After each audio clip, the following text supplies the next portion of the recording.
concern for him of how do you replace those leaders and how do you have that kind of feeling again. Hmm. How's that all worked out?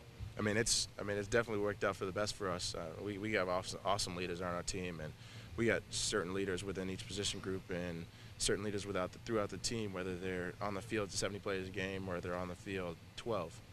I mean, we just got guys all throughout the roster that help us go and out there at practice when people probably don't want to be out there at 6 a.m. in the morning. We got guys to make sure people are going and make sure everybody's having fun out there.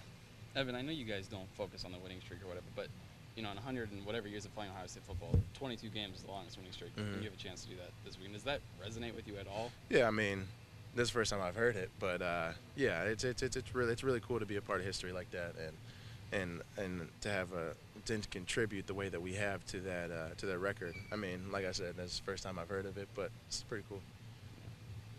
Obviously, you spent some time in Illinois growing up over high school. Does this mean anything more for you to go back to Illinois for this game this week? Absolutely, yeah. I mean, it's always good to go home and get a win, but I'd say the feeling of going home and getting a W was more so to the Northwestern game, just because it was closer to home, and Illinois is 3.5 hours away, so it's definitely good to go back there and go in there and execute the way that we should and get a W. But The last couple of years, Ohio State hasn't lost as many games at Illinois as they have at Purdue, but there has been some struggles going over to Champaign. Do you think there's going to be that same type of focus this week on Illinois that you guys had 2 weeks ago for Purdue for those reasons?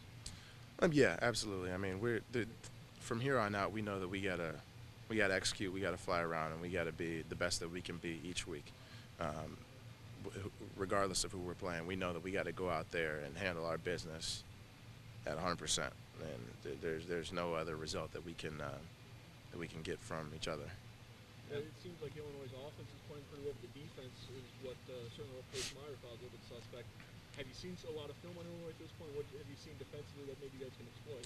Well, today was probably one of the first days that we got to saw a little bit of anything. I mean, like I said, it was 5 minutes before practice started, so I couldn't tell you too much. I mean, we watched kind of the big plays that happened against Indiana, and I mean, it's kind of good to look to see what succeeded against them, but at the same time, it was 4 or 5 minutes before we headed out to practice, so I can't really give you a full analysis just yet.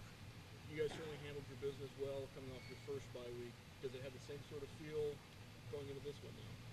A little bit, just everybody's nicked up just a little bit more, just because it's towards the end of the season, and we definitely needed this last bye week just to get everybody healthy and get everybody going again. And we know that we had to come out this week and play great.